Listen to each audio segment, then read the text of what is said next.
Hello everyone, આજે આપણે બનાવશું એક ઇન્ક્રેડિબલ નાસ્તો, ઇન્સ્ટન્ટ હાંડવો.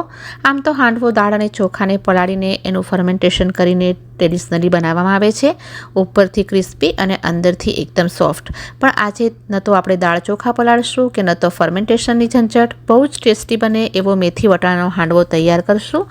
તમે એને ચટણી, કેચઅપ અથવા તો ચાની સાથે સર્વ કરી શકો છો. બહુ જ હેલ્ધી ડિશ છે. તો ચલો બનાવવાનું શરૂ કરીએ. તો સૌથી પહેલાં હાંડવાનું પરફેક્ટ બેટર રેડી કરી લઈએ. એક મિક્સિંગ બોલમાં અડધો કપ સૂજી લેશું. ઉપમા અને શીરો બનાવવા માટે જે સૂજી લઈએ છીએ એ જ મેં યુઝ કરી છે. અડધો કપ બેસન જે બારીક આવે છે એ મેં લીધો છે. તમે કરકરો જાડો બેસન પણ લઈ શકો છો, એનાથી પણ બહુ સરસ ટેસ્ટ આવશે. અડધો કપ દહીં, થોડું ખાટું લેશું કારણ કે આપણે ઇન્સ્ટન્ટ હાંડવો બનાવવા જઈ રહ્યા છીએ. ખાટો સ્વાદ નેચરલી તો નહીં આવે, દહીંથી આપણને જલ્દીથી ખટાશ મળી જશે. સાથે અડધો કપ પાણી એડ કરશું. તો અહીંયા આપણે બધી જ વસ્તુ અડધો કપના માપે લીધી છે. બધી જ વસ્તુને સારી રીતે મિક્સ કરી લેશું જેથી લમ્સ ના રહે. એકદમ સરસ રીતે ફેટીને લમ્સ ફ્રી બેટર રેડી કરી લીધું છે અને એને કવર કરી અને સાઈડમાં રાખી દેશું. હવે એક મિક્સી જારમાં 3 લીલા મરચાં અથવા તો તમારી પસંદગીના એકોર્ડિંગ એડ કરી લઈએ. 1 ઇંચ આદુનો ટુકડો લેશું. 6 થી 7 લસણની કળીઓ એડ કરશું. લસણ ના ખાતા હોય તો સ્કીપ કરી લો. અડધો કપ કાચા લીલા વટાણા લેશું. બાફેલા નથી લેવાના. તમારી પાસે ફ્રોઝન હોય તો એ પણ લઈ શકો છો. આ રીતે થોડું દરદરું એટલે કે કોર્સલી ગ્રાઇન્ડ કરી લીધું છે. હવે એક પેન લેશું. એમાં 2 ટેબલસ્પૂન જેટલું તેલ ગરમ કરી લેશું. તેલ ગરમ થઈ જાય પછી એમાં 1 બાઉલ મેથીના પાન એડ કરશું. મેથી તમે તમારી ચોઈસના પ્રમાણે વધારે અથવા ઓછી કરી શકો છો. મેથીના પાનને ધોઈ અને એનું પાણી ડ્રેન કરી લીધું છે અને એને ઝીણી સમારીને એડ નથી કરવાની. મિક્સ કરી લેશું. 2 મિનિટમાં જે આ રીતે શ્રિંક થઈ જશે. ગેસની ફ્લેમને મીડિયમ જ રાખશું અને હવે એમાં જે વટાણાનું મિશ્રણ છે એ એડ કરી લેશું. એને પણ સાંતળી લેશું. આ રેસીપીમાં તમારે લસણ યુઝ ન કરવું હોય તો તમે જૈન મેથડથી પણ બનાવી શકો છો. એકદમ સરસ રીતે સાંતળી લીધું છે. તો હવે ગેસની ફ્લેમને બંધ કરી લેશું અને જે બેટર આપણે પલાળીને રાખ્યું હતું એમાં આ મેથી વટાણાનું મિશ્રણ એડ કરી લેશું. હવે એમાં 1/4 ચમચી હિંગ એડ કરશું. અડધી ચમચી અથવા તો સ્વાદના અનુસાર મીઠું નાખશું. 1 ટેબલસ્પૂન સફેદ તલ એડ કરશું અને 1 ટેબલસ્પૂન જેટલી ખાંડ નાખશું. ખાંડને બિલકુલ સ્કીપ નથી કરવાની, તો જ તમને ઓથેન્ટિક હાંડવાનો ટેસ્ટ મળશે. બધી જ વસ્તુઓને સરસ રીતે મિક્સ કરી લેશું. આ રેસીપીમાં તમારે કોથમીર એડ કરવી હોય તો આ પોઈન્ટ પર એડ કરી શકો છો. હું નથી એડ કરી રહી કારણ કે મેં મેથી સારા એવા પ્રમાણમાં એડ કરી છે. અને હવે એક પેન લઈ લેશું. મેં અહીંયા કાસ્ટ આયરનની કઢાઈ લીધી છે. તમે નોનસ્ટિક પેન પણ લઈ શકો છો. હવે એમાં 1 થી 2 ટેબલસ્પૂન તેલ એડ કરી લઈશું. તેલ ગરમ થઈ જાય એટલે એમાં શિંગદાણા એડ કરશું. હાંડવામાં શિંગદાણાનો ટેસ્ટ બહુ સરસ આવે છે અને એક ક્રિસ્પીનેસ આવશે.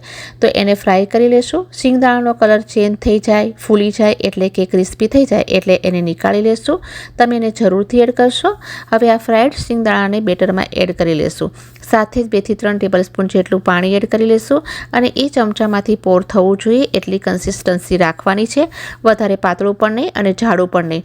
તો આ જુઓ, આ ટાઈપની કન્સિસ્ટન્સી હોવી જોઈએ. અને હવે બેટરને સારી રીતે મિક્સ કર્યા પછી હું એડ કરીશ ઈનો ફ્રૂટ સોલ્ટ. આપણે ઇન્સ્ટન્ટ હાંડવો બનાવી રહ્યા છીએ તો 1/2 ટીસ્પૂન એડ કરશું. સાથે થોડો લીંબુનો જ્યુસ પણ એડ કરશું. એનાથી હાંડવો છે એકદમ જાળીદાર બનશે. સરસ રીતે મિક્સ કરી લીધો છે. હવે જે શિંગદાણાવાળી કઢાઈ છે એમાં તેલ ગરમ કરવા માટે રાખી દીધું હતું. તેલ ગરમ થઈ જાય એટલે 1 ટીસ્પૂન જેટલી રાઈ એડ કરશું. અડધી ટીસ્પૂન સફેદ તલ એડ કરશું અને 1 ચૂટકી હિંગ એડ કરશું. તમને પસંદ હોય તો કઢી પત્તો પણ તમે નાખી શકો છો.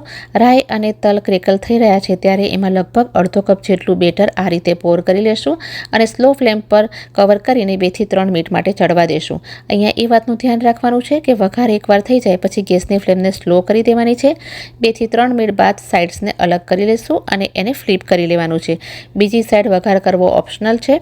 તમારે વઘાર કરવો હોય તો તમે કરી શકો છો. ફરી એને કવર કર્યા વગર અને ગેસની ફ્લેમને થોડી મીડિયમ કરીને 3 મિનિટ માટે પકવશું. વધારે ક્રિસ્પી જોઈતો હોય તો 1 મિનિટ વધારે ચડવી લો. તો તમે જોઈ શકો છો એકદમ ક્રિસ્પી અને ટેસ્ટી હાંડવો બનીને તૈયાર થઈ રહ્યો છે. અને જો તમને વધારે તેલની જરૂર પડે હાંડવાને ક્રિસ્પી કરવા માટે તો તમે એની ઉપરથી પણ તેલ એડ કરી શકો છો. તો એક હાંડવાને તૈયાર થવામાં 5 થી 6 મિનિટનો ટાઈમ લાગી જાય છે. તમને જલ્દી હોય તો તમે 2 પેનનો પણ યુઝ કરી શકો છો. નોનસ્ટિકમાં પણ બહુ સરસ રીતે તૈયાર થઈ જાય છે. હવે બીજો હાંડવો તૈયાર કરી લઈએ. સેમ મેથડ યુઝ કરશું. તમે ચાહો તો મીઠો લીમડો પણ યુઝ કરી શકો છો. વઘાર એક જ વારમાં વધારે બનાવીને બાઉલમાં લઈ લો અને બીજી સાઈડ આ રીતે એડ કરી શકો છો અને એને ક્રિસ્પી કરી લેશો. ખાટું યુઝ કરશું તો તમને ખબર પણ નહીં પડે કે આ ફર્મેન્ટેશન વગરનો હાંડવો તમે ખાઈ રહ્યા છો. જો બાળકો મેથી અને વટાણા ન ખાતા હોય તો આ રીતે બેટરમાં એડ કરીને એમને ખવડાવી પણ શકો છો. લંચ બોક્સમાં પણ આપી શકો શકો છો. આટલા બેટરમાંથી તમે 4 થી 5 હાંડવો બનાવીને રેડી કરી શકો છો. ડિપેન્ડ કઢાઈ કે પેન કેટલા મોટા છે. ગરમ હાંડવાને તમે ફુદીના કોથમીરની ચટણી સાથે, કેચઅપ સાથે અથવા તો ચાની સાથે સર્વ કરી શકો છો.